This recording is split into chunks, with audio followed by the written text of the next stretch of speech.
ہماری سیاست کا ماضی عجیب، حال حیران کن اور مستقبل بے یقینی کا لبادہ اوڑے ہوئے ہے۔ جب بھی ماضی کے جھروکوں میں جھانکنے کا موقع ملتا ہے، دکھوں کے سوا کچھ دکھائی نہیں دیتا اور آہو بقا کے علاوہ کچھ سنائی نہیں پڑتا۔ ماضی کو کریدنے سے پچھلے شعلے مزید بھڑکنے لگتے ہیں۔ ہمارے حال کا بھی یہی حال ہے۔ فنا کی پرچھائیوں نے بے بسی کو عیاں کر دیا ہے۔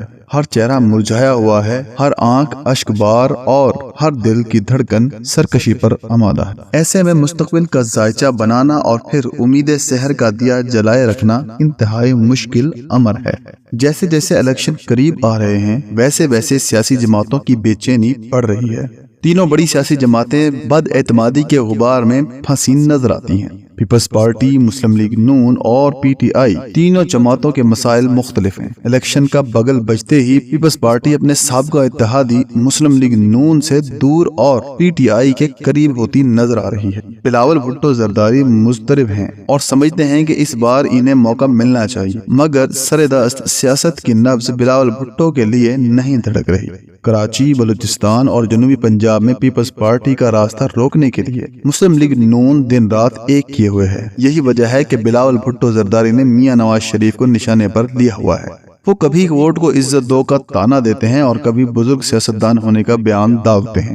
کبھی مہنگائی کا ذمہ دار نون لیگ کو قرار دیتے ہیں اور کبھی اسے مقتدرہ کی بی ٹیم کہہ کر مخاطب کرتے ہیں۔ بلاول بھٹو زرداری متعدد بار کہہ چکے ہیں کہ مسلم لیگ نون اپنے منشور کی بجائے کسی اور کی سیاسی مینجمنٹ پر تکیہ کیے ہوئے ہے، جبکہ آصف علی زرداری کی لائن بالکل مختلف ہے۔ بعض حلقوں کا خیال ہے کہ دونوں باپ بیٹا گڈ کاپ بیڈ کاپ کا کھیل کھیل رہے ہیں۔ آصف زرداری الیکشن کمیشن پر اعتماد کا اظہار کر رہے ہیں، الیکشن کی شفافیت پر بھی انہیں یقین ہے اور دیگر سیاسی جماعتوں کو بھی وہ رام کیے ہوئے ہیں۔ یوں محسوس ہوتا ہے کہ جیسے بلاول بھٹو عوام کو مطمئن کرنے کی کوشش میں ہیں اور آصف علی زرداری مقتدر حلقوں کے ساتھ بد اعتمادی کی فضا ختم کرنے کے لیے مشن پر ہیں۔ زرداری صاحب کو معلوم ہے کہ پیپلز پارٹی سندھ میں تو شاید دوبارہ حکومت بنانے میں کامیاب ہو جائے، مگر وفاق اور پنجاب میں شیئر حاصل کرنے کے لیے انہیں مسلم لیگ نون سے اتحاد کرنا پڑے گا۔ گزشتہ دنوں میری پیپلز پارٹی کے ایک اہم رہنما سے ملاقات ہوئی۔ میں نے پوچھا کہ بلاول بھٹو زرداری اتنے تلخ کیوں ہو رہے ہیں اور زرداری صاحب کی سوچ ان سے مختلف کیوں ہے۔ انہوں نے جواب دیا، بلاول انتخابی سیاست پر فوکس کر رہے ہیں اور زرداری صاحب انتخابات کے بعد جو منظرنامہ ہوگا اس پر توجہ دے رہے ہیں۔ مجھے نہیں لگتا ہماری جماعت اس الیکشن میں پنجاب میں کوئی قابل ذکر کامیابی حاصل کر پائے گی، لیکن اگر ہمیں پنجاب میں پیپلز پارٹی کو مضبوط کرنا ہے تو پھر آئندہ صوبائی حکومت میں حصہ چاہیے تاکہ ہماری جڑیں مضبوط ہو سکیں۔ اس حوالے سے ایک اہم بات یہ ہے کہ مسلم لیگ نون پیپلز پارٹی سے تلخی بڑھانے کے موڈ میں نہیں ہے اور بلاول بھٹو زرداری کے بیانات کو نظر انداز کر رہی ہے۔ ایسا کیوں ہے؟ کیا مسلم لیگ نون کے اکابرین اس کا جواب دینا پسند کریں گے؟ دوسری طرف پی ٹی آئی کی سیاسی مشکلات کم ہونے کا نام نہیں لے رہی۔ ہر گزرتے دن کے ساتھ پارٹی کمزور سے کمزور تر ہو رہی ہے۔ بڑے بڑے رہنما پارٹی کو خیر بات کہہ رہے ہیں اور پی ٹی آئی کو بطور سیاسی جماعت لیول پلینگ فیلڈ نہیں مل رہی۔ انہیں جلسے کرنے کی اجازت ہے، نہ انتخابی مہم چلانے کی سہولت۔ پنجاب ہی نہیں، خیبر پختونخوا میں بھی یہی صورتحال ہے۔ پشاور ہائی کورٹ نے گزشتہ روز سخت ریمارکس دیے کہ ان کے احکامات پر عمل درآمد نہیں ہو رہا اور پی ٹی آئی کو سیاسی سرگرمیاں نہیں کرنے دی جا رہی۔ پشاور ہائی کورٹ نے ریمارکس دیے، ایسا لگ رہا ہے کہ نگران حکومت اور الیکشن کمیشن فیل ہو گئے ہیں۔ باقی سیاسی پارٹیاں جلسے کر رہی ہیں مگر پی ٹی آئی کو یہ آزادی نہیں، شفاف الیکشن نہیں کرا سکتے تو پھر چیف الیکشن کمشنر کس کام کے ہیں؟ عمران خان کا حال بھی اپنی جماعت سے مختلف نہیں۔ سائفر کیس میں ان کو ضمانت نہیں مل رہی۔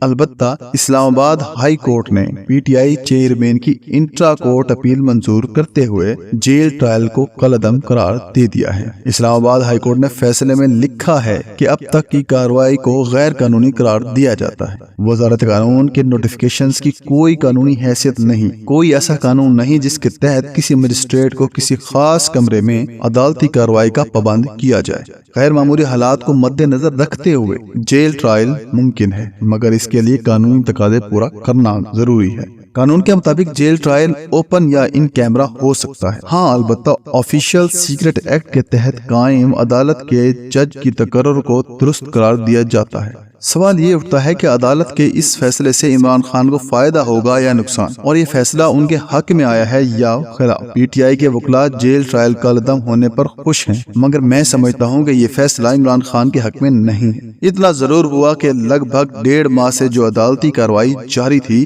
وہ ختم ہو گئی ہے، مگر اس کے علاوہ ان کے حق میں کیا ہے؟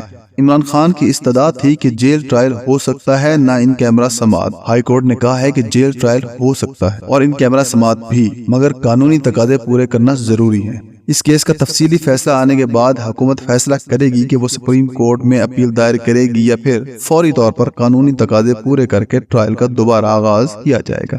میں سمجھنے سے قاصر ہوں کہ پروسیجر کی غلطی کو میرٹ کی فتح کیوں قرار دیا جا رہا ہے۔ اگر اگلے چند روز میں استغاثہ ٹرائل جج کے پاس عرضی لے کر جاتی ہے کہ سائفر کیس کا جیل ٹرائل ہونا چاہیے کیونکہ عمران خان کی سیکیورٹی کا مسئلہ ہے، اور ٹرائل جج اسے مان لیتے ہیں، تو پھر اسلام آباد ہائی کورٹ کو آگاہ کیا جائے گا اور ساتھ ہی ڈسٹرکٹ مجسٹریٹ یا کمشنر اسلام آباد کے ذریعے وزارت قانون کو مطلع کیا جائے گا۔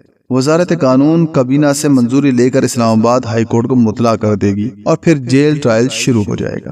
یہ 1 سے 2 دن کا کام ہے اور پھر دوبارہ فرد جرم عائد ہو جائے گی اور گواہوں کے بیانات قلم بند کیے جائیں گے۔ 1 سے 1.5 ماہ کے اندر اس کیس کا فیصلہ بھی ہو سکتا ہے۔ سائفر گمشدگی کیس بہت سنجیدہ نوعیت کا ہے، مگر نہ جانے حکومت کو کیا جلدی تھی کہ اس نے جیل ٹرائل شروع کرتے وقت پروسیجر ہی کو نظر انداز کر دیا۔ حکومت اتنی بات بھی نہیں سمجھ سکی کہ اس کی جانب سے ضابطوں کی عدم پیروی ٹرائل کی شفافیت کو متاثر کر سکتی ہے۔ تیسری جانب مسلم لیگ نون کی اس وقت سب سے بڑی پریشانی کاغذات نامزدگی جمع ہونے سے قبل میاں نواز شریف کی دونوں اپیلوں پر فیصلہ ہو پائے گا یا نہیں۔ اگر ان فیصلوں میں تاخیر ہوتی ہے تو پھر میاں صاحب کے لیے الیکشن میں حصہ لینے میں مشکل ہو سکتی ہے۔ پارٹی کے معتبر حلقوں کے مطابق ایسی صورت میں الیکشن میں فتح کے بعد شہباز شریف پارٹی کی جانب سے وزیر اعظم کے امیدوار ہو سکتے ہیں۔ البتہ نون لیگ کے زعماء یہی چاہتے ہیں کہ نواز شریف ہی وزارت عظمیٰ کے امیدوار ہوں تاکہ الیکشن جیتنے میں آسانی رہے۔ انہیں خوب ادراک ہے کہ شہباز شریف کی معاشی میدان میں کارکردگی بہت خراب تھی اور اب اسی وجہ سے نون لیگ کو عوام کے غیظ و غضب کا سامنا کرنا پڑ رہا۔